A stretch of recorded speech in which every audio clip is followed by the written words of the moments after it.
اللہ الرحمن الرحیم وما تشاءون الا ان یشاء اللہ. صلوات پڑھے محمد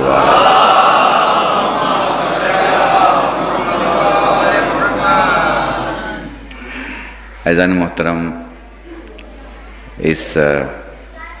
اس بات کا صد اعتراف کرتے ہوئے کہ مجھے ہندوستان میں 2000 سے لے کے 2022 شروع ہونے والا ہے، اس بستی کی محبتیں بے پناہ حاصل رہی ہیں.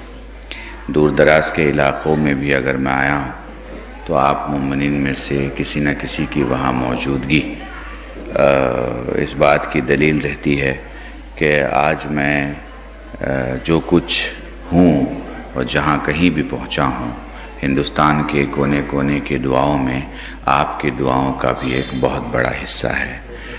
اس شہر، اس علاقے اور اس جوار کی ایک خاص بات یہ بھی ہے کہ سلطان مدارس سے لے کے قم تک بہت سارے میرے دوست جو ممکن ہیں، اس میں سے کچھ یہاں موجود ہیں اور کچھ یہاں موجود نہیں ہیں، الگ الگ شہروں میں اپنی ذمہ داری نبھا رہے ہیں. ان کا جلال پور، نگپور، جعفر آباد اور یہ جو پورا علاقہ ہے اس سے تعلق رہا اور سب بے پناہ محبت ابھی بھی کرتے ہیں. اور بہرحال آپ نے یاد کیا ہے. اب دیکھیے موسم کے حالات تو آپ کو دکھ رہے ہیں اور اس بات کا بھی خیال رکھنا ہے کہ اگر بارش ہو گئی تو گڑبڑ نہ ہو جائے، باہر جو لوگ بیٹھے انہیں پریشانی نہ ہو. ہاں انشاءاللہ بارش جاوید بھائی نے جو ہے وہ اشارہ کر دیا مجھے، مگر وہ مجھے بڑا اچھا لگتا ہے یہاں پہ. حالانکہ میں نے زیادہ نہیں پڑھا ہے آپ کے درمیان، لیکن اچھا یہ لگتا ہے کہ جو میں سارے ہندوستان میں کہیں نہ پڑھ سکوں وہ میں آپ کے یہاں پڑھ سکتا ہوں. کیونکہ ہر جگہ میں کہتا ہوں کہ میں ایسے جملے استعمال کرتا ہوں جو چھٹی کلاس فیل بھی ہو تو سمجھ میں اس کے آ جائے کہ کلبی رشید کیا کہہ رہے ہیں. لیکن کم سے کم یہاں کوئی گھر ایسا نہیں ہے جس کے گود نے عالم نہ دیا ہو، چاہے اس زمانے میں، چاہے 10 سال پہلے، چاہے 20 سال پہلے، چاہے 40 سال پہلے. تو چراغوں کے شہر میں پڑھ رہا ہوں تو امید کر رہا ہوں کہ اندھیروں کا دور دور تک کوئی گزر نہیں ہے. اور گفتگو کی بھی جو کوشش رہے گی وہ 40-45 منٹ میں کوشش رہے گی کہ ایک موضوع مکمل کر لوں آپ کے سامنے. ٹھیک ہے؟ ہاں، وہ دیکھیں، اس دنیا میں ایک لفظ ہے دعوے داری. یہ کلا بھی ہے اگر ہندی میں بولا جائے اور بلا بھی ہے اگر اردو میں بولا جائے. دعوے داری یہ ایک ایسا لفظ ہے، پوری توجہ، کہ جس کو دیکھیے وہ اسی کام پہ لگا ہوا ہے. جس کو دیکھیے وہ اسی کام پہ لگا ہوا ہے کہ جو نہیں ہے وہی ہونے کا دعویٰ کرتا ہے، کیونکہ جو ہوتا ہے وہ کبھی دعویٰ نہیں کرتا ہے. ٹھیک ہے؟ نہیں ہے مگر صاحب دعویٰ کرنے پہ لگا ہوا ہے. ویسے ہی ایک لفظ ہے شیعہ، بڑا مقدس لفظ ہے، بڑا مقدس لفظ. میں سمجھتا ہوں یہ لفظ آسمان سے اہل بیت سے الگ نازل نہیں ہوا، ان کے ساتھ نازل ہوا. پتہ نہیں، میں اس سے بڑا جملہ میں استعمال نہیں کر سکتا. بھیا پوری توجہ. یہ لفظ اتنا مقدس ہے کہ میں کہوں گا کہ یہ اہل بیت سے الگ آسمان سے نازل نہیں ہوا، یہ ان کے ساتھ نازل ہوا. اور ایک جملہ کہنے جا رہا ہوں، میں یہ تو نہیں کہوں گا کہ وہ عصمت اس لفظ کو حاصل ہے جو اہل بیت کو حاصل ہے، مگر اس کا عکس بھی جدا نہیں ہے. پتہ نہیں میں نے بہت بڑا جملہ کہہ دیا, بہت بڑا جملہ آپ کے سامنے.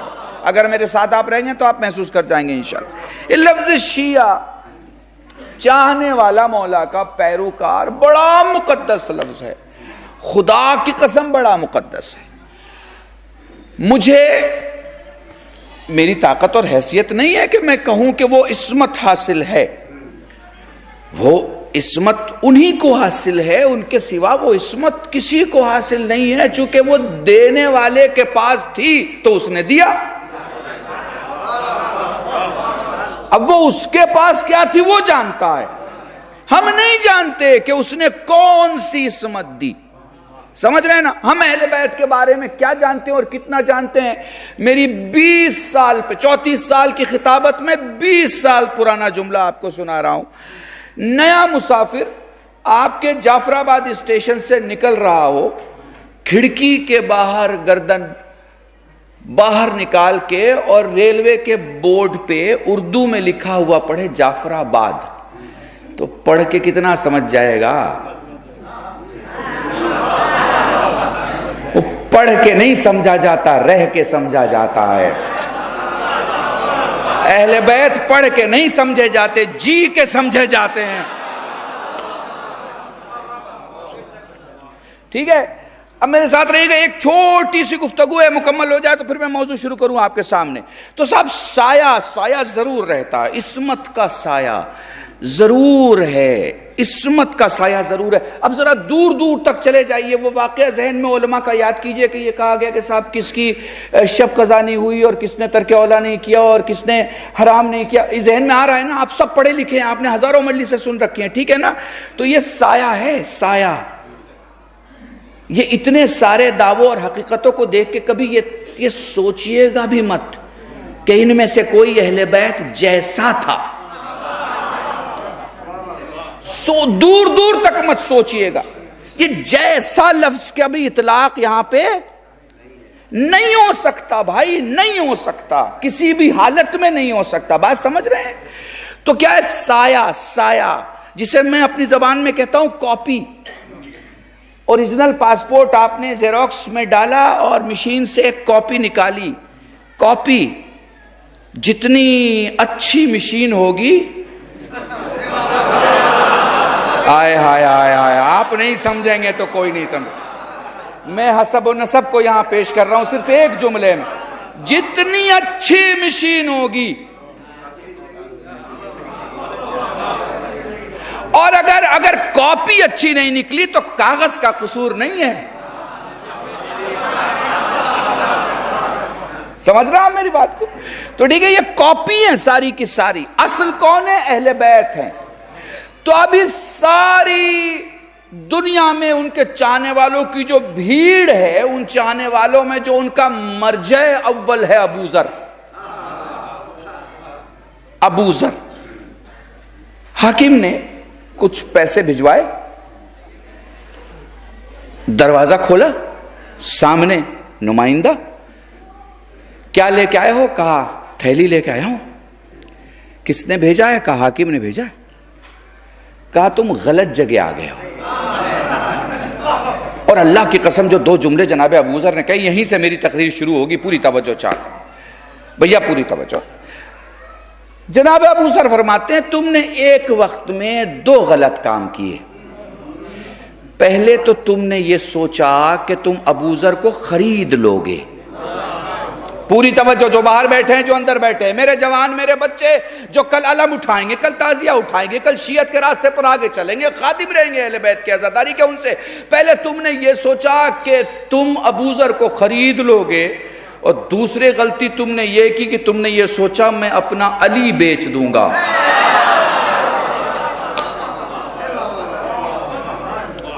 تو جو شیعہ ہوگا وہ کبھی اپنا علی نہیں بیچے گا. میں نے بہت سارے جملوں کا جواب دیا ہے آپ کو. چاہے جو قیمت لگائی جائے وہ اپنا, اب ایک جملہ اور ایڈ کر دوں, اپنے حصے کا علی نہیں بیچے گا. جی ہاں, سب کے حصے کا علی الگ الگ ہے. اور سب کے حصے کا حسین بھی الگ الگ ہے. یاد رکھیے گا یہ بہت اہم نکتہ ہے. اگر اس پہ آپ نے غور کر لیا, سب کے حصے کا علی برابر نہیں ہے اور سب کے حصے کا حسین بھی برابر نہیں ہے. محرم میں چاند رات کے 15 دن پہلے ایک آدمی اپنا گھر دکان بند کر کے پردیس سے گاؤں آتا ہے عزاداری کے لیے, وہ اور 6 محرم کو آتا ہے, وہ دونوں برابر نہیں ہو سکتے. دونوں کے حصے کا حسین الگ الگ ہے. سمجھ رہے ہیں؟ ایک کے لیے اسکول بڑا, بچے کا تعلیم بڑا, چھٹی بڑی, معاملہ بڑا, کاروبار بڑا, اور بڑی فرصت سے اس نے 6 محرم سے ٹائم نکالا اور اس کے بعد 6 محرم کو گاؤں آ رہا ہے عزاداری کرنے کے لیے, وہ اور جو باہر گیا ہی ہے گاؤں میں عزاداری برقرار رکھنے کے لیے. یہ دونوں برابر نہیں ہو سکتے. درود بھیجنے والے اور وہ ایک فرد جس کے کہنے سے درود بھیجی جا رہی ہے, دونوں برابر نہیں ہوں گے. نعرے حیدری لگانے والے اور نعرے کا جواب دینے والے دونوں برابر نہیں ہو سکتے. یہ ترازو ہے, اسے سمجھ لیجئے گا. شروعات کرنے والے اور پھر قافلہ بن کے ساتھ چلنے والے دونوں برابر نہیں ہو سکتے. اسی لیے جب قرآن سے پوچھا گیا کہ آخر انسان ہیں کتنے قسم کے, تو قرآن نے کہا بس 2 ہی قسم کے ہیں, یا طیب ہیں یا خبیث ہیں. آئے ہائے جلال پور والوں,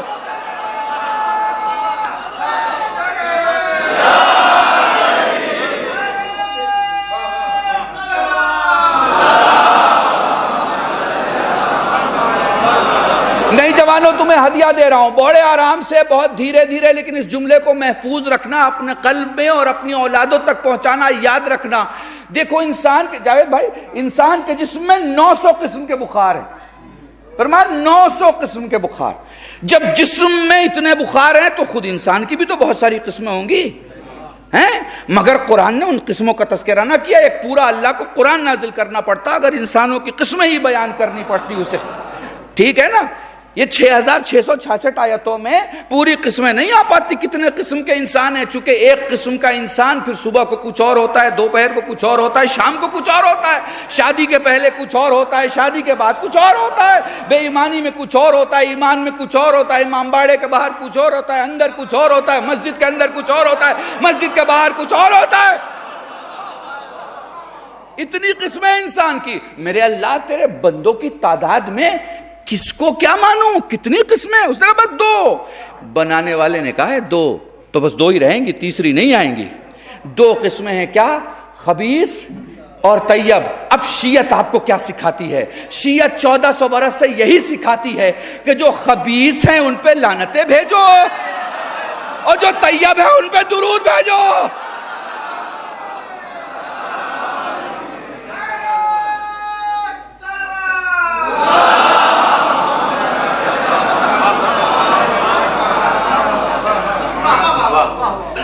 یہ جو شیعت ہے, یہ جو تشیع ہے, حضور کیا سکھاتی ہے آپ کو؟ جتنے خبیث ہیں ان پہ لعنت بھیجیے. ابھی تو بیوقوف لوگوں کی وجہ سے لعنتیں بھیجنے میں گڑبڑی ہو جاتی ہے نا. سمجھ رہے ہیں آپ میری بات کو؟ بھائی کبھی کبھی ایسا ہوتا ہے کہ ایک جوان ہے, ابا نے گاڑی لے کے دی, اب جوان کو جوش ہے, اس کو چلانا ہے گاڑی, بیٹھ گیا. چلانا تھا 80 کی سپیڈ میں, چلایا 130 کی سپیڈ میں. کیا ہو گیا؟ ایکسیڈنٹ ہو گیا. نہ گاڑی کا قصور نہ ابا کا قصور, چلانے والے کا قصور ہے. سمجھ رہے ہیں؟ تو قرآن کیا کہہ رہا ہے؟ جو خبیث ہیں ان کے ساتھ نہ ہونا اور جو طیب ہیں ان کا ساتھ نہ چھوڑنا. شیعت یہی سکھاتی ہے. شیعت اس کے ماسوا آپ کو کچھ نہیں سکھاتی. شیعت یہ کہتی جو خبیث ہیں ان پہ لعنتیں بھیجو اور جو طیب ہیں ان پہ درود بھیجو. اچھا یہ نہیں کہا جو تمہارے دل میں آئے تم بولو, اس نے خود بتا دیا کیا بولو. لعنت کا جملہ ہم نے فرشتوں کو نہیں پہنچایا, فرشتوں نے ہمیں بتایا ہے. آئے ہائے ہائے ہائے, فرشتوں نے ہمیں بتایا ہے. درود ہم نے کسی کو نہیں سکھایا, ہمیں درود کے لیے کہا گیا. کیسے درود بھیجنا, کیسے بھیجنا, یہ ہمیں بتایا گیا. بھئی وہ میں جملے پڑھا کرتا تھا پہلے کہ ہمارا کوئی حافظہ تھوڑی خراب ہوا ہے, ماشاءاللہ سے ہمارے بچوں کا حافظہ بڑا مضبوط. یہ کما ہم کیوں نہیں لگاتے؟ یہ کما صلیتا و بارکت و ترحمت و تحننت علی ابراہیم و آل ابراہیم. کو دماغ تھوڑی خراب ہو گیا ہے؟ ہمیں یاد ہے انک حمید مجید و صلی علی جمیع الانبیاء والمرسلین والشہداء والصدیقین و جمیع عباد اللہ الصالحین. ہمیں یاد ہے بھائی، مگر ہم اس لیے نہیں بولتے کیونکہ خدا کے رسول نے جو طریقہ ہمیں بتایا ہے ہم اسی طریقے پہ پڑھتے ہیں. اور ایک لاجک ہے چھوٹی سی، اور وہ لاجک یہ ہے کہ ہم اللہ سے یہ کہہ رہے ہیں کہ پروردگارہ رحمت نازل فرما محمد و آل محمد پر، جیسے تو نے نازل فرمائی ابراہیم اور آل ابراہیم پر. ہم کون ہوتے ہیں اللہ کو بتانے والے کیسی بھیج، ایسی بھیج، ویسی بھیج یا جیسی بھیج؟ ہمارا معاملہ نہیں ہے، ہمارا دائرہ نہیں ہے یہ. آپ سمجھ رہے ہیں میری بات کو؟ بہت نارمل سی بات ہے مگر سمجھیے گا، یہ ہمارا دائرہ نہیں. وہ تو محمود جانے کیسی بھیج رہا ہے اور محمد جانے کیسی پا رہا. ٹھیک ہے؟ تو تشیع کیا کرتی ہے؟ آپ کو بتاتی ہے جو اچھے ہیں ان کے ساتھ رہیے، جو برے ہیں ان سے دور رہیے. اب ذرا پریکٹیکل مثال دے دوں. موضوع میرا آدھا آپ کے سامنے اسی مثال سے مکمل ہو جائے گا. اور پریکٹیکل مثال کیا ہے میرے عزیزو؟ آپ لوگ تو ماشاءاللہ، آپ کے یہاں سے تو اب پوروانچل ایکسپریس نکل گیا، تو پوروانچل کا علاقہ ہے، ٹھیک ہے. سیاست آپ سمجھتے ہیں، کریں یا نہ کریں لیکن آپ سمجھتے ہیں، اچھے سے سمجھتے ہیں، ٹھیک ہے. تو آپ نے دیکھا ہوگا کہ بڑا لیڈر جب آتا ہے تو 50,000 1 لاکھ کی بھیڑ آتی ہے، پھر وہ بھیڑ چلی جاتی ہے، پھر لیڈر اپنے گھر چلے جاتے ہیں. بھیڑ لیڈر کے گھر نہیں جاتی، بھیڑ اپنے گھر جاتی ہے نا. دیکھیے میں لفظوں کا خطیب ہوں اس لیے لفظوں کو محسوس کیجئے گا. بھیڑ لیڈر کے گھر نہیں جاتی، بھیڑ رہبر کے گھر نہیں جاتی. بھیڑ اپنے گھر چلی جاتی، رہبر اپنے گھر آتا ہے، پھر اس کے ساتھ 10-12 گاڑیاں چلتی ہیں، اس میں کچھ لوگ بیٹھے رہتے ہیں، پھر اس 10-12 گاڑیوں میں سے 5 گاڑیاں واپس اپنے اپنے گھروں کو چلی جاتی ہیں. جو بچی ہوئی گاڑیاں ہیں وہ رہبر کے گھر پہنچتی ہیں. رہبر کیا ہے؟ ایک مہمان خانہ ہے. مہمان خانے میں رہبر سب کو بٹھا دیتا ہے، سب بیٹھ کے بات کرتے ہیں کہ بھئی پروگرام کیسا رہا، کہاں سے کتنی بھیڑ آئی، کہاں سے نہیں آ پائی، حکومت نے کس بھیڑ کو روک دیا. یہی تو ہوتا ہے، ٹھیک ہے نا. اور اس کے بعد 1-1.5 گھنٹہ بیٹھنے کے بعد رہبر اپنی جگہ سے اٹھا اور اب اپنے گھر میں چلا گیا. اندر گیا، بستر پہ لیٹا اور ایک چادر اس نے کھینچی اور اوڑھ کے سو گیا. اب میں آپ سے سوال کروں کہ اس چادر میں کیا بھیڑ جا سکتی ہے؟ بتائیں نا مجھے انصاف سے، اس چادر میں کیا بھیڑ جا سکتی ہے؟ آپ کہیں گے مولانا جو گھر نہیں آ سکتا وہ چادر میں کیا جا سکتا ہے؟ ٹھیک ہے نا، ٹھیک ہے نا، بات سمجھ میں آ رہے؟ اچھا میں کہوں یہ لوگ جو اندر مہمان خانے میں بیٹھے ہیں یہ کیا چادر میں جا سکتے ہیں؟ تو آپ کہیں گے مولانا اگر چادر میں جا سکتے ہوتے تو رہبر انہیں چھوڑ کے ہی کیوں گئے ہوتے ہیں؟ ٹھیک ہے نا. تو رہبر تو انہیں چھوڑ کے گئے ہیں. چھوڑ کے جانے کا مطلب یہ ہے کہ بتا دیا کہ تم کہاں تک رہنا ہے. بھائی پوری توجہ، اللہ کی قسم پوری توجہ، ٹھیک ہے نا، تمہیں کہاں تک رہنا ہے. اب انہوں نے چادر کھینچی اور وہ لیٹ گئے. اب انصاف سے بتائیے کون جا سکتا ہے چادر میں؟ آپ کہیں گے جو ان کا خون ہو، جو ان کا اپنا ہو، جو ان کا گوشت ہو، جو ان کا اپنا ہو، جس کو انہوں نے کہا ہو، جس کو وہ چاہتے ہوں. ٹھیک ہے نا، یہی بات ہے نا، چادر میں وہی جا سکتا ہے. تو شیعت 1400 برس سے یہی تو مسلمانوں سے کہہ رہی ہے کہ بھائی جو اندر ہیں انہیں باہر مت کرو اور جو باہر ہیں انہیں اندر. درود پڑھے محمد وا.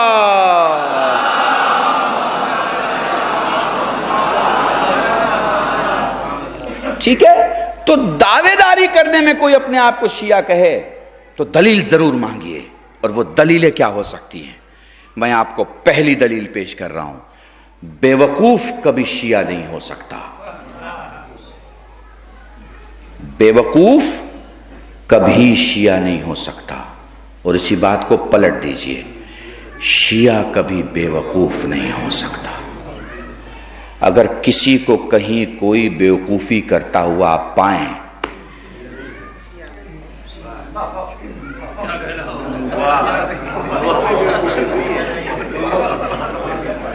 سمجھ لیے. دیکھیے ہاں اس دائرے میں ہم سب ہیں، میں بھی ہوں.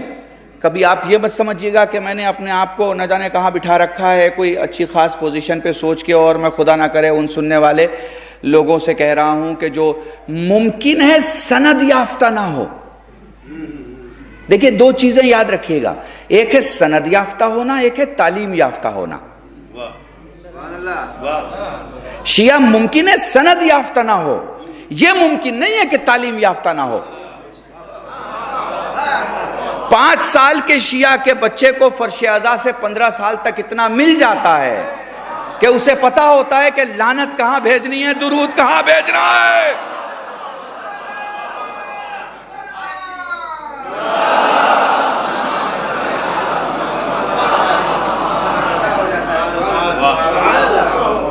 تعلیم یافتہ ہے ہمارے یہاں شیعہ، تعلیم یافتہ ہے۔ اچھا تعلیم کیا ہے حضور؟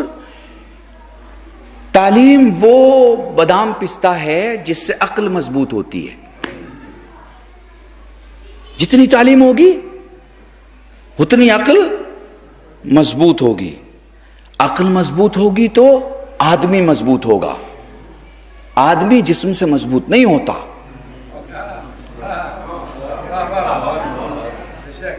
آدمی جسم سے مضبوط نہیں ہوتا، آدمی عقل سے مضبوط ہوتا ہے، عقل سے۔ تو شیعہ کبھی بیوقوف نہیں ہو سکتا اور بیوقوف کبھی شیعہ نہیں ہو سکتا۔ کہیں بھی آپ کسی بھی قسم کی بیوقوفی دیکھ لیں، فکر کی بیوقوفی، قلم کی بیوقوفی، زبان کی بیوقوفی، قدم کی بیوقوفی آپ دیکھ لیں تو آپ سمجھ جائیے یہ دعوے دار ہے، حقدار نہیں ہے۔ آئے آئے آئے، درود پڑھے محمد والے۔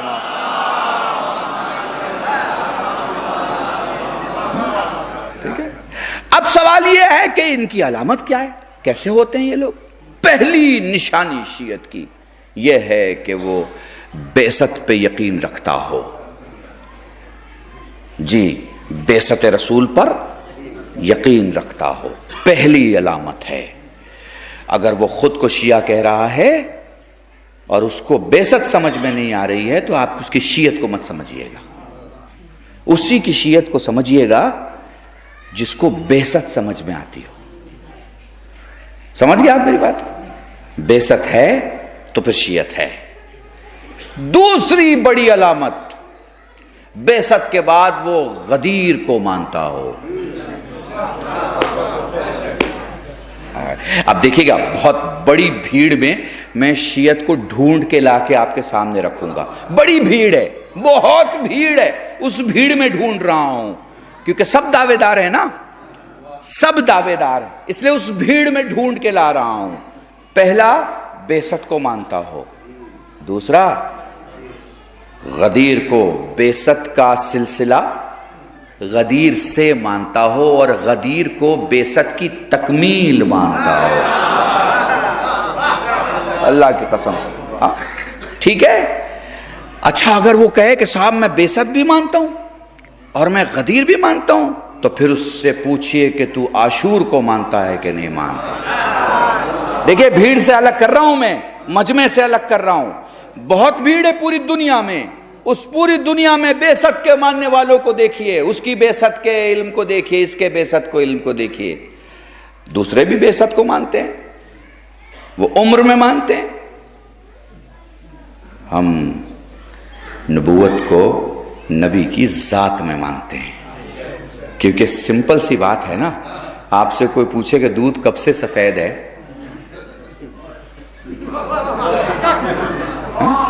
پانی کب سے نرم ہے، تو بھیا جب سے ہے تب سے نرم ہے نا، جب سے ہے، بھئی اتنی بات تو سمجھ میں آتی ہے نا، جب سے ہے تب سے ہے، یہ بات دنیا میں سمجھ میں آتی، پھر محمد میں کیوں سمجھ میں نہیں آتی؟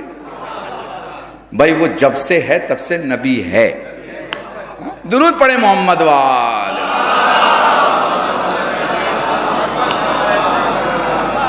بعثت کو مانتا ہو، غدیر کو مانتا ہو۔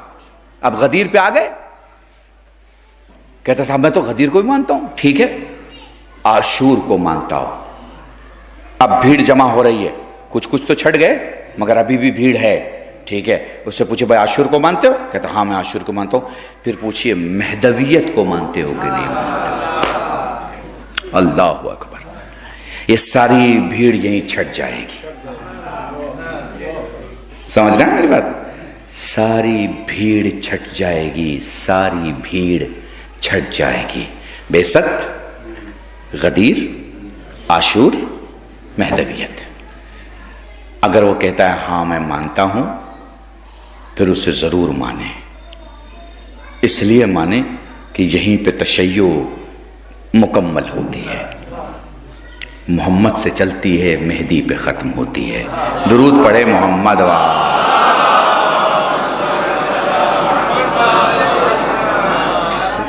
یہاں پہ ختم ہوتی ہے۔ یہ دونوں کو مان لیں۔ اور کیوں مانے؟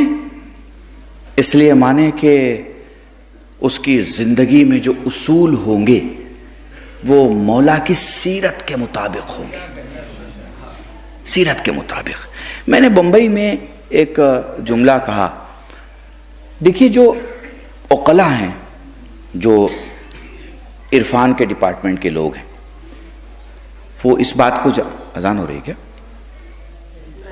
اوکے۔ جو عرفان کے ڈپارٹمنٹ کے لوگ ہیں وہ اس بات کو سمجھتے ہیں، یہ دیکھیے انسان جو ہے نا، اب میں یہاں شیعت کی بات نہیں کر رہا ہوں، شیعہ کی بات، ہاں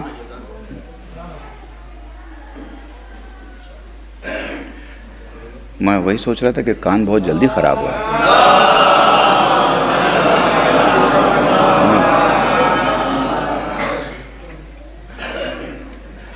اللہم صلی علی محمد۔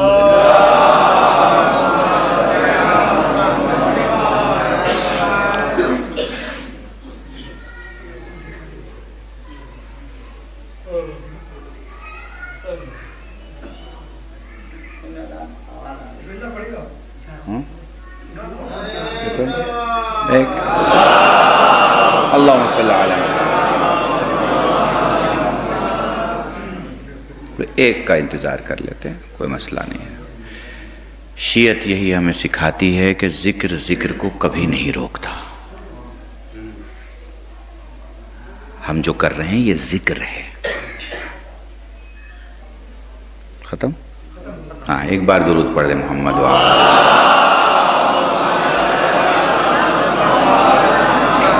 تو عقلاء نے، عرفان کے جانکاروں نے، اس وادی کے سیر کرنے والوں نے انسانوں کی جو کیٹیگری معین کی ہے وہ تین ہیں، تین قسم کے لوگ ہیں، ٹھیک ہے؟ اے بی سی۔ ایک بہت ہی اوپر کے لیئر کے لوگ ہیں، ہائی کلاس لوگ، ایک مڈل کلاس لوگ ہیں، اور ایک کو میں لفظ بولوں گا آپ خود ہی سمجھ، تھرڈ کلاس لوگ ہیں، ٹھیک ہے نا؟ تھرڈ کلاس، بالکل یہ بالکل ہی تھرڈ ٹائپ کے لوگ ہیں۔ تیسری قسم ہے یہ جو ہائی کلاس ہے، ان کی پہچان کیا ہے؟ وہ سلام کرنے میں جلدی کرتے ہیں۔ دیکھیں میرا موضوع مکمل ہو رہا ہے، میں شیعت سے میں انسان کے اوپر آ گیا آپ کے سامنے۔ میں اس لیے انسان کے اوپر آپ کے سامنے آ گیا کہ جو انسان نہیں ہو سکتا وہ شیعہ کیسے ہو سکتا ہے؟ سمجھ رہے ہیں؟ تو تین کیٹیگری بتائی ہے عرفاء نے، فضلاء نے، بڑے جانکاروں نے، بڑے پڑھے لکھوں نے، کا تین قسم کے لوگ ہوتے ہیں۔ ہائی کوالٹی کا جو انسان ہوگا وہ سلام کرنے میں جلدی کرے گا، کیونکہ وہ یہ نہیں دیکھے گا کہ کس کے لیے ہاتھ اٹھا رہا ہے، وہ یہ دیکھے گا کس کے کہنے سے ہاتھ اٹھا رہا ہے۔ اس کا خدا چاہتا ہے کہ وہ سلام کرنے میں سبقت کرے، جلدی کرے، ٹھیک ہے؟ تو ہاتھ جلدی اٹھائے گا۔ جو مڈل کلاس کے لوگ ہیں وہ کریں گے سلام، مگر تھوڑا دیر سے کریں گے، تھوڑا سوچ کے کریں گے۔ جاوید بھائی نے بالکل صحیح جملہ کہا، تھوڑا سوچ کے کریں گے، ٹھیک ہے؟ اب تھرڈ کیٹیگری کیا ہے؟ وہ بیٹھے بیٹھے سوچے گا میں کیوں سلام کروں، یہ مجھے سلام کرے۔ دیکھیں مجلس پڑھ دی میں نے ابھی، بس اسی موضوع کو میں 1.5 گھنٹہ کھینچ سکتا، لیکن بات ہوتی ہے کہ بات پہنچا دینا، ٹھیک ہے؟ تشیع میں نے آپ کو بتا دیا، آپ تشیع میں آئے گا وہی نا جو انسان ہو۔ انسان نہیں ہوگا تو مسلمان کیسا، اور مسلمان نہیں ہوگا تو پھر شیعہ کیسا، ٹھیک ہے نا؟ یہ کوئی ڈائریکٹ عہدہ تھوڑی ہے بھیا، پہلے آدمی مولوی بنے گا، عالم بنے گا، اور پھر فاضل بنے گا۔ ڈائریکٹ فاضل والا تھوڑی کوئی چکر ہے، یہ سب معاملہ نہیں ہے۔ پہلے انسان، پھر مسلمان، اور پھر مولائی. ہاں یہ کوئی نہ سمجھے کہ اس نے مولا کا 2 نعرہ لگا لیا ہو گیا. نہیں نہیں بھائی، آپ کو گزرنا ہوگا ان تمام سوالوں سے جس سے ایک انسان اور انسان کا ضمیر گزرتا ہے. وہ سوالات تو بہت کم ہیں جو خدا آپ سے کرے گا چونکہ وہ رحمان ہے. وہ سوال جو ہر رات ضمیر آپ سے کرتا ہے مگر آپ انسنا کر دیتے ہیں. کاش کانوں کے پردے اٹھ جائیں اور وہ سوال سنائی دیں تو جو غلطی آپ گزرے ہوئے کل کر چکے ہیں وہ آج نہیں کریں گے. تو پہلا کون ہے جو سلام کرنے میں جلدی کرتا ہے؟ دوسرا کون ہے جو سوچ کے سلام کرتا ہے؟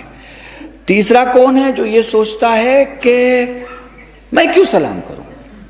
اب اس کو تھوڑا سا اور آگے بڑھا دیں بات کو تو تھوڑا سا آپ کو لطف بھی آ جائے گا. میں کیوں سلام کروں بھائی؟ بنگلہ میرے پاس، کار میرے پاس، کوٹھی میرے پاس، بزنس میرے پاس، کانٹیکٹ میرے پاس، فیملی میری بڑی، شادیاں بچوں کی میں نے بڑی بڑی جگہ کی ہیں، بچے میرے باہر سیٹل ہیں، لائف میری اچھی ہے، 10 سال سے میں یہ کر رہا ہوں، 20 سال میں یہ کروں گا، گاؤں کو میں نے یہ دیا، گاؤں کو میں یہ دوں گا، میں کیوں سلام کروں؟ یہ مجھے سلام کرے. اس کی کیٹیگری انسانوں نے کیا بتائی ہے؟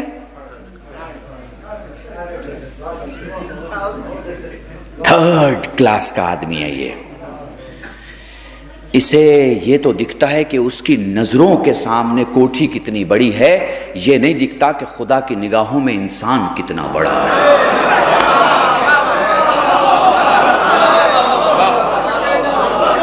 یہ نہیں دکھتا. ٹھیک ہے. ایک اور علامت بتائی جو بہت ہائی کلاس کے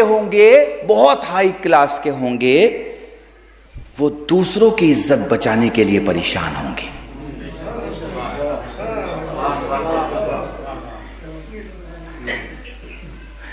جو سیکنڈ کیٹیگری کا ہوگا وہ اپنی عزت کے لیے کوشش کرے گا، کاوش کرے گا. وہ جو 3rd کیٹیگری کا ہوگا وہ نہ اپنی عزت سمجھے گا نہ دوسرے کی عزت سمجھے گا. اور ایک خاص بات ہم سب کے لیے، یہ کیٹیگری بھی بڑی خاص ہے.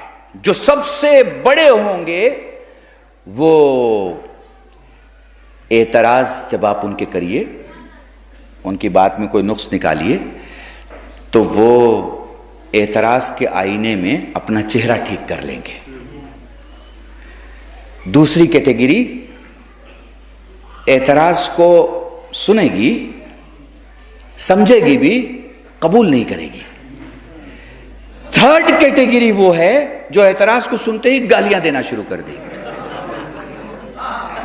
سوشل میڈیا پہ یہ لوگ زیادہ ہیں، سمجھ رہے ہیں، ہے نا؟ وہ ایک خاص طور سے میڈیا کے ساتھ ایک اور لفظ جوڑ کے کہا جاتا ہے نا؟ تو میں بس اتنا ہی کہنا چاہتا ہوں آج کی اس مجلس میں، ایسا موسم ہونے کے باوجود یہ دور دور تک آپ کی موجودگی، ہمتن گوش ہونا، شہزادی آپ کو اس کی جزا دے. بس میری ایک ہی بات یاد رکھیے گا، جو انسان ہے وہی مسلمان ہو سکتا ہے، اور جو مسلمان ہے وہی شیعہ ہو سکتا ہے. شیعت کے لیے کوئی نیا دروازہ نہیں ہے. بس اتنا سمجھ لیجئے اور یہ ذہن میں رکھ لیجئے کہ شیعت ایک یقین کا گھر ہے جہاں شک کے لیے کوئی کھڑکی نہیں ہے. شیعت یقین کا گھر ہے جہاں شک کے لیے کوئی کھڑکی نہیں ہے. اور میں ایک جملہ جوانوں تمہیں کہنے جا رہا ہوں. یہ جو حسین نے شب عاشور ایک رات عبادت میں گزاری، وہ اس لیے بھی گزاری تھی کہ اگر مجھ یقین کے احاطے میں کوئی شک کا مسافر ہو تو چلا جائے. بڑا جملہ کہنے جا رہا ہوں اللہ کی قسم. مجھ یقین کے احاطے میں کوئی شک کا مسافر ہو تو چلا جائے، اور دشمن کے درمیان کوئی یقین کا سپاہی ہو تو چلا آئے.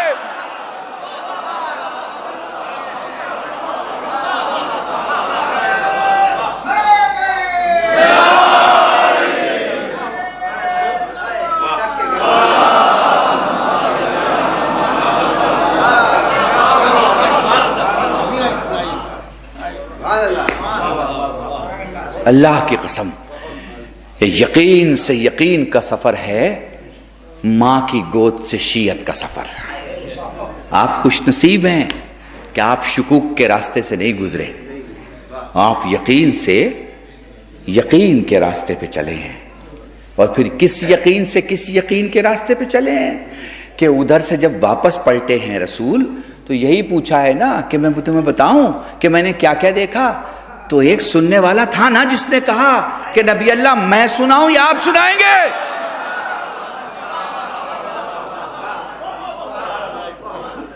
یہ یقین ہے آپ کے یہاں۔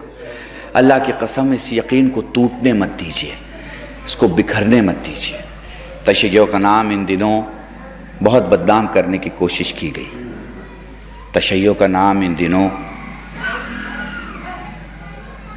بے پناہ روندنے کی کوشش کی گئی، مگر اس لفظ کا وارث زندہ ہے، اس لفظ کا وارث زندہ ہے۔ شک کے کیڑے جتنے پیدا ہو جائیں، شک کے کیڑے جتنے پیدا ہو جائیں، مگر یقین کا سپاہی آج بھی مرجعیت کے نام پر ہم میں یقین بھرتا رہتا ہے۔ سلامت رہیے۔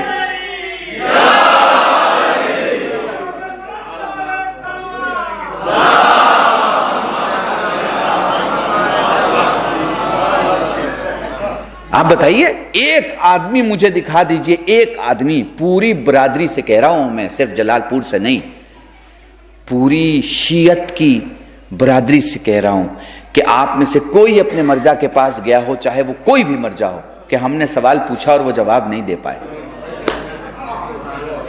ایک بتا دیجئے مجھے آپ، میں اس دن سے اباما پہننا چھوڑ دوں گا۔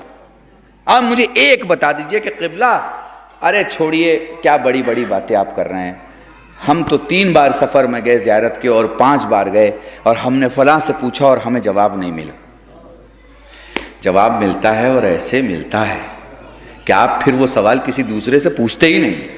آئے آئے آئے، آپ نے غور نہیں کیا، آپ نے غور نہیں کیا کس قدر یقین بھر دیتا ہے وہ آپ کے اندر کہ اطمینان ہو جاتا ہے کہ اب جو مجھے بات بتائی گئی ہے یہ تو 100% کریکٹ بات ہے۔ اللہ کی قسم ایک یقین کا گھر ہے اور ایک شک کا قبرستان۔ آپ کو طے کرنا ہے کہ آپ کو یقین کے مکان میں رہنا ہے یا شک کے قبرستان میں۔ شک کے قبرستان میں نہ جانے کب سے کتنے مردے گڑے ہوئے ہیں، یقین کے مکان میں جو بیٹھا ہے وہ محمد ہے۔ اللہ اکبر، اللہ اکبر، بہت بڑا جملہ میں کہہ رہا ہوں تمہیں، اور میں نے کہا کہ میں جلال پور میں وہ پڑھ سکتا ہوں جو میں دوسری جگہ نہیں پڑھ سکتا ہوں، چونکہ وقت کم ہوتا ہے، مجھے نہیں یقین کہ میں سمجھا پاؤں گا کہ نہیں سمجھا پاؤں گا۔ یقین وہ مکان ہے جس میں جو رہتا ہے محمد ہوتا ہے۔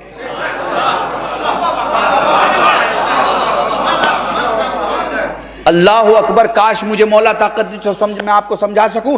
دیکھیے بہت بار لوگ آتے تھے علی سے سوال کرنے کے لیے، بہت بار لوگ، مولانا پوری توجہ، مولانا پوری توجہ، پوری توجہ، بہت بار آتے تھے لوگ مولا سے سوال کرنے کے لیے، اور بہت بار مولا نے اپنے بیٹے حسن کو بلا کے جواب دلوایا۔ جلال پور والو، ہاں جلال پور والو، گواہ ہونا اس بات کے، علماء سے سنا ہے نا، بہت بار علی سے سوال کیا گیا کہ من کنت مولا فاذا علی، مولا کا جو اصل حقدار ہے اس سے سوال کر رہے ہیں تو جو جواب محمد کا ہوگا صلی اللہ علیہ وآلہ وسلم وہی علی کا ہوگا۔ مگر علی نے کئی بار بھائی پوری توجہ چاہ رہا ہوں، کئی بار حسن کو بلا کے سوال کا جواب دلوایا، یہ بتانے کے لیے کہ تم یہ مت سمجھنا کہ محمد کے گھر میں بس محمد ہے۔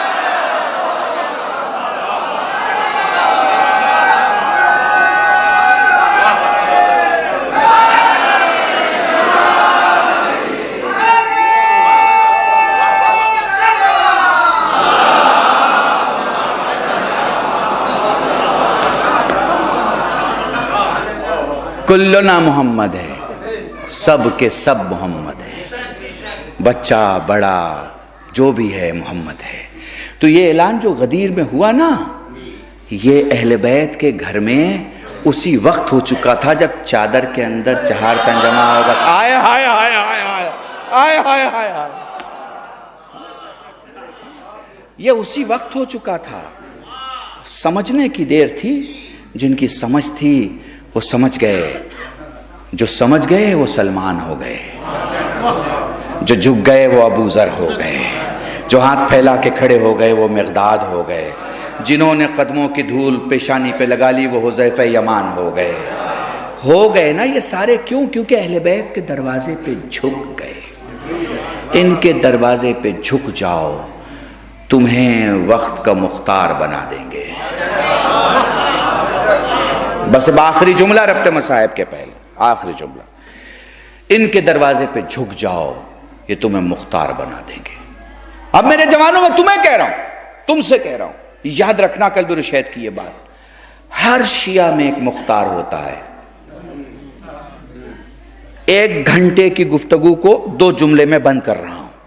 ہر شیعہ میں، میں واقعاً چاہوں گا کہ آپ اسے میرے ساتھ، ہر شیعہ میں ایک مختار ہوتا ہے. بس ابن زیاد کے سامنے آنے کی دیر ہوتی ہے، مختار باہر آ جاتا ہے.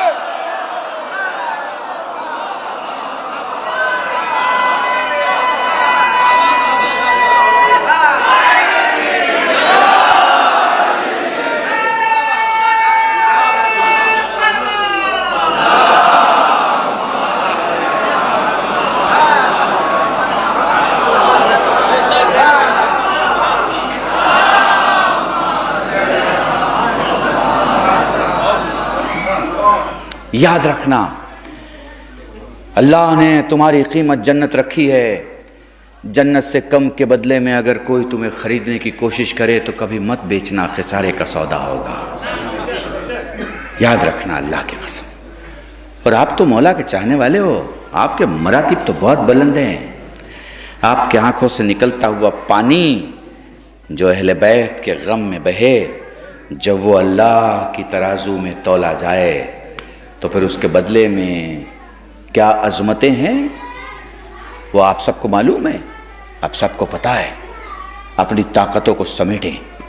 طاقتیں کیسے سمٹتی ہیں؟ تھوڑی سی انرجی لاجک پہ میں چاہتا ہوں کہ میں اپنے جوانوں کو طاقتیں کیسے سمٹتی ہیں. وہ ایک لڑکا ہے، پتہ چلا فیل ہو گیا. باپ کا سامنا کیسے کروں، ماں کا سامنا کیسے کروں. بہن کو بڑی امید تھی، اکیلا ہو گیا تو وہ ندی میں ڈوب گیا. اکیلا ہو گیا تو اس نے پھانسی لگا لی. اکیلا ہو گیا تو اس نے زہر کھا لیا. اکیلے پن سے بچو، اکیلے پن سے بھاگو، اکیلے پن سے دور رہو.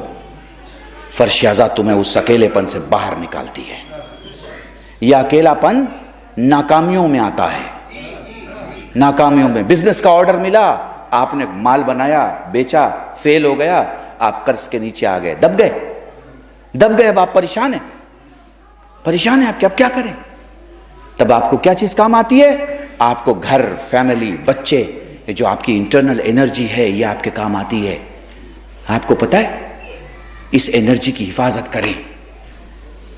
بچے کو ہوشیار مت بنائیں، بچے کو عاقل بنائیں.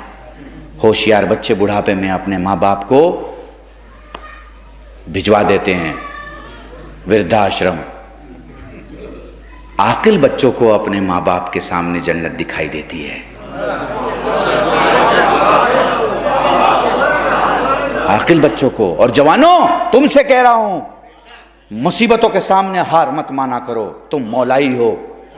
مولائی کا مطلب یہ نہیں ہوتا نعرے لگا لیا مولائی ہو گئے. مولائی کا مطلب ہوتا ہے حالات جتنے بھی خراب ہوں، شہر ابن زیاد بن جائے مگر مختار کے پاؤں کبھی نہیں کانپتے.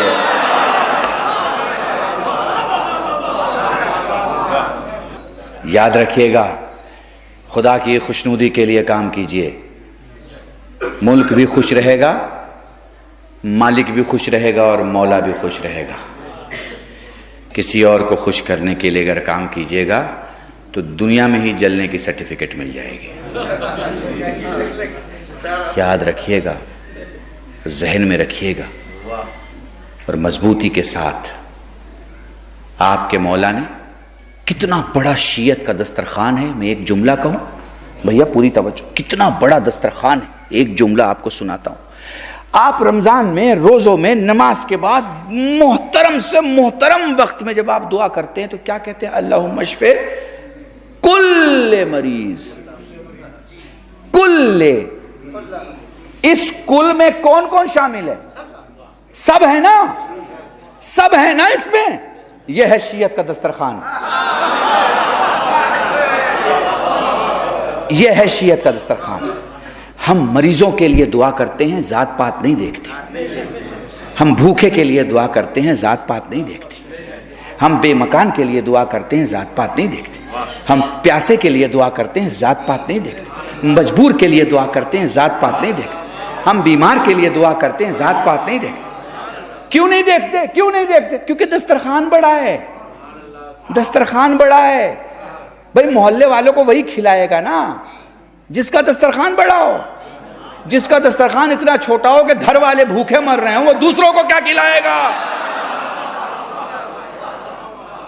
دسترخوان بڑا ہے، اسے بڑھاتے رہیے، بچھاتے رہیے. فرش ازا کو روڈ تک لائیے. ہمارے جو نان مسلم بھائی ہیں انہیں سمجھائیے، انہیں بتائیے امام حسین پر کیا ظلم ہوا، کس نے ظلم کیا. یقین جانیے لعنت بھیجنے والوں کی تعداد خود بڑھ جائے گی. خدا کی قسم اگر آپ نے حسین کی مظلومیت کو ہندوستان کے ہمارے ہندو بھائیوں کے گھروں تک پہنچا دیا. آج کی نئی نسل کی بات کر رہا ہوں. وہ جملے جو حسین نے کہے ہیں مظلومیت میں، کربلا میں، دین کے لیے، ایمان کے لیے، انسانیت کے لیے، اصلاح کے لیے، قوم کے لیے، انہی جملوں کو اگر آپ سوشل میڈیا پہ وائرل کریں، یقین جانیں یزید پر لعنت بھیجنے والوں کی تعداد دوگنی ہو جائے گی. سمجھ رہے ہیں آپ؟ بس میرے عزیزان، یہیں سے جوانوں سے ایک جملہ کہنا چاہوں گا. جب تکلیف ہو تو پریشان نہ ہوا کرو، بوکھلایا مت کرو، گھبرایا مت کرو. ماں نے امام ضامن باندھ کے تمہیں گھر سے باہر نکالا ہے، پریشان نہ ہو، تمہاری مدد ہوگی. میں سب دنیا کی ایک چھوٹی سی مثال دے رہا ہوں جو میں نے بنارس میں بھی دی تھی. آپ میں سے بہت سے لوگ کانٹریکٹر ہوں گے، یہاں انجینئر بھی ہوں گے. آپ کو پتہ ہے کہ روڈ بنتی ہے تو 8 کروڑ یا 7 کروڑ روپے لگتا ہے 1 کلومیٹر روڈ بنانے میں. ہائی وے کی روڈ کی میں بات کر رہا ہوں. لیکن یہی 1 کلومیٹر روڈ اگر ایئرپورٹ پہ رن وے کا بنائیے گا تو 60 کروڑ روپے لگتا ہے. یہ اتنا سستا اور اتنا مہنگا، اتنا فرق کیوں؟ تو وہ کانٹریکٹر آپ کو بتائے گا کہ مولانا وہاں پتھر استعمال ہو رہا ہے اور یہاں ہیرا استعمال ہو رہا ہے. پتھر پہ اگر اتنا وزنی جہاز اترے گا تو پوری روڈ اکھڑ جائے گی. ہیرے میں اتنی طاقت ہے کہ وہ برداشت کر لیتا ہے. ہیرے میں تو بس پتھر نہ بننا، ہیرا بننا. پتھر اکھڑ جاتا ہے، ہیرا برداشت کر لیتا. بس تم اپنے گھر کے پتھر نہیں، اپنے گھر کے ہیرے ہو. تم اپنے ماں کے لیے پتھر نہیں، اپنے ماں کے لیے ہیرے ہو. تو ہیرے ہو تو ہیرے بن کے رہو. جتنی بھی مصیبتیں ہوں انہیں برداشت کر لو. تمہارے اندر کا مختار تمہیں ہمیشہ زندہ رکھے گا. بس میرے عزیزان، یہی اپنی بات ختم کرتا ہوں. چلتے ہیں کربلا. ایک مومنہ کی مجلس ہے. مجھے مولانا نے کہا، فرمان صاحب نے، کہ آپ کو آنا ہے جلال پور. کئی پروگرام ایسے ہوتے ہیں جو جلال پور سے کال آتے ہیں میرے پاس، نگپور سے، جعفر آباد سے، کہ آپ کو آنا ہے، اور میں آ نہیں پاتا کئی سال سے. پچھلے سال شاید میں ایک مجلس پڑھنے ہی نزدیک آیا تھا. کہاں آیا؟ روزے پہ آیا تھا جی. تو بس وہ ایک مجلس، اس کے بعد اب یہ آپ کی اس بے پناہ تعداد دیکھیے ماشاءاللہ سے اتنی تعداد ہے یہاں پر موجود ہے. میں آپ کو کچھ نہیں دے سکتا، بس اتنا کہہ سکتا ہوں کہ جو وقت آپ نے اہل بیت کے دروازے کو دیا ہے، اہل بیت آپ کے آنے والے ہر وقت کو سونے اور ہیرے میں تول دیں، اور آپ اپنے زندگی کے معاملات میں کامیاب رہیں اور آخرت کے معاملات میں کامیاب رہیں. چلیں خلوص کے ساتھ کربلا چلتے ہیں. جب کربلا چلیں گے تو عجیب منظر ہوگا. میں ایک ماں اور ایک بہن، دو کے جدا ہونے کے تذکرے کو آپ کے سامنے پیش کروں گا. اتنے میں ہی مصائب ہو جائے گا، میں زیادہ دیر تک نہیں پڑھوں گا. وہ دیکھیے حسین کیسے فاطمہ سے رخصت ہو رہے ہیں، ہے نا. اور اب ایام عزائے فاطمیہ کی مجلسیں بھی جو ہیں وہ جنوری میں شروع ہو جائیں گی. اس لیے شروعات مصائب سے میں یہیں سے کر دوں. یاد کیجئے اس منظر کو کہ جب ایک بیٹا اپنی ماں سے کہہ رہا ہے اماں سلام، اور کوئی جواب نہیں ہے۔ میں تھوڑا اور پہلے آپ کو لے چلتا ہوں۔ وہ دیکھیے علی بیٹھے ہیں، وہ علماء محسوس کر پائیں گے یہ جملہ جو میں پڑھنے جا رہا ہوں۔ علی بیٹھے ہیں، فاطمہ رو رہی ہیں، سوال کرتی ہیں شہزادی سے علی سوال کرتے ہیں بی بی کریا کیوں کر رہی ہیں؟ پتہ ہے فاطمہ نے کیا کہا ہے؟ فرماتی ہے ابو الحسن میں دنیا کا مظلوم ترین شخص اپنے سامنے دیکھ رہا ہوں، مجھے لگتا ہے یہ میرے علماء برادران جتنے ان کے لیے ایک جملہ کافی ہے، جزاکم اللہ، خدا تمہیں کوئی غم نہ دے سوائے غم سید الشہداء کے۔ اے بنت رسول تیری آنکھوں سے آنسو کیسے جاری؟ مجھے اس منبر کی قسم ہے زہرا نے یہ نہیں کہا کہ میری پسلیاں ٹوٹ گئیں، مجھے اس منبر کی قسم زہرا نے یہ نہیں کہا علی ہاتھ نہیں اٹھ رہے، مجھے اس منبر کی قسم زہرا نے یہ نہیں کہا علی میرا محسن، جزاکم اللہ، مگر تاریخ کے جملے زہرا فرماتی ہے میں مظلوم ترین شخص کو اپنی نظروں کے سامنے دیکھ رہی ہوں، میں کیسے بیان کروں؟ چلو اس منظر کو یاد کرتے ہیں۔ اماں سلام، کوئی جواب نہیں آیا۔ اماں سلام، تیرا حسین پکار رہا ہے، کوئی جواب نہیں آیا۔ فرمانے لگے اماں یقین نہیں آتا تیری زندگی میں تیرا حسین اتنا غریب ہو جائے گا کہ میں پکاروں اور تو جواب نہ دے۔ جزاکم اللہ، بندے کفن ٹوٹے۔ یہاں دو طریقوں سے علماء بیان فرماتے ہیں، کچھ کہتے دونوں ہاتھ بلند ہوئے، کچھ کہتے ایک ہاتھ پسلی پہ تھا دوسرا ہاتھ بلند ہوا۔ جزاکم اللہ، خدا تمہیں کوئی غم نہ دے سوائے غم سید الشہداء کے۔ چلو ایک اور منظر تمہیں یاد دلاتا ہوں۔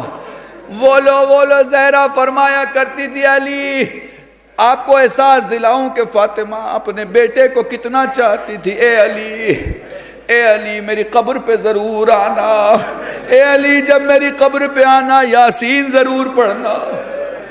ایک دن علی قبر زہرا پہ یاسین پڑھ رہے تھے کہ قبر سے آواز آئی علی جلدی اٹھئے، علی جلدی سے گھر جائیے میرے حسین کو پیاس لگی ہے۔ جزاکم اللہ، خدا تمہیں کوئی غم نہ دے سوائے غم سید الشہداء کے۔ بس آخری روایت سن لیجئے۔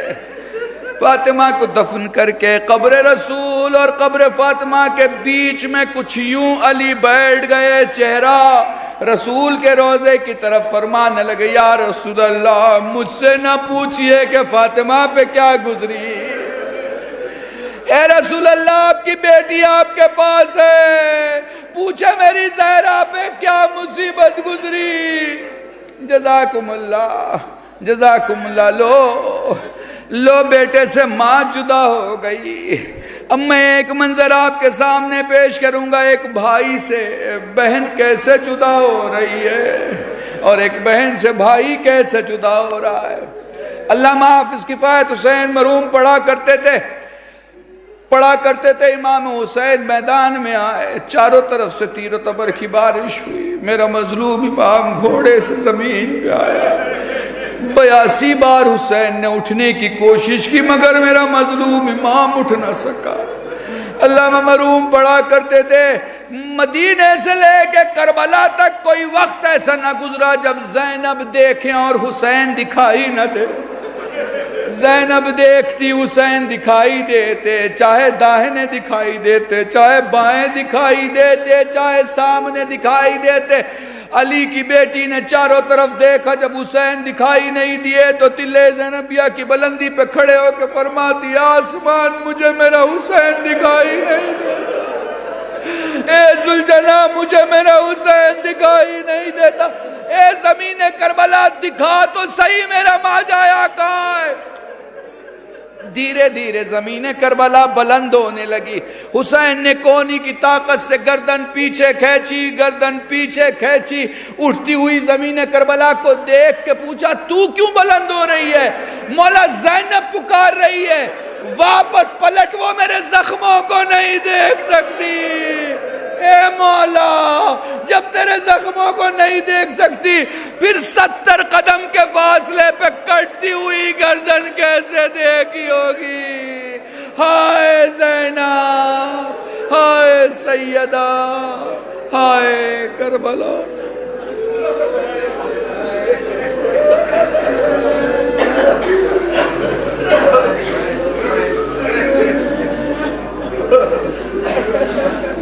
علی لعنت اللہ علی القوم الظالمین وسيعلم الذین ظلموا یا منقلب ينقلبون انا للہ وانا الیہ راجعون. اللہم ارزقنا ایمانا صادقا ولسانا ذاکرا وعلما نافعا وولدا صالحا وعملا متقبلا وتوبة نصوحا. وصلی اللہ علی محمد وآلہ الطیبین الطاہرین بفضلک ورحمتک یا ارحم الراحمین. الہی بحق الزہرا بحق الزہرا بحق الزہرا.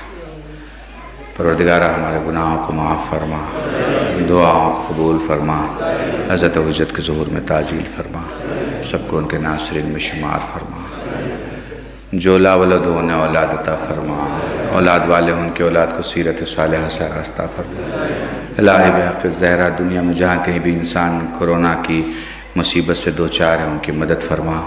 جہاں کہیں بھی مسلمان اس بیماری مہلک بیماری میں گرفتار ہیں ان کی مدد فرما. جہاں کہیں بھی تیرے ماننے چاہنے والے اس بیماری میں پریشان ہیں ان کی مدد فرما. الہی جو رزق کے سلسلے سے دور دراز علاقوں میں کام کرنے کے لیے گئے ہیں ان کے رزق میں کثیر وسعت و برکت عطا فرما. ہمیں متحد و متفق رہ کے دین کی، ملت کی اور ملک کی خدمت کرنے کی توفیق عطا فرما. ربنا تقبل منا انک انت السمیع العلیم بحق محمد وآلہ الطیبین الطاہرین بفضلک ورحمتک یا ارحم الراحمین. حضرت حجت کے ظہور میں تعجیل فرما، ہم سب کو ان کے ناصرین میں شمار فرما. حضرات مومنین ایک مرتبہ سورہ الحمد اور 3 مرتبہ سورہ مبارک اخلاص کی تلاوت فرما کر زاہدہ بانو کربلائی بنت محمد ذکی فیاض حسین مرحوم ابن تجمل حسین اور رسولن بانو مرحومہ ابن ابرار حسین معظم حسین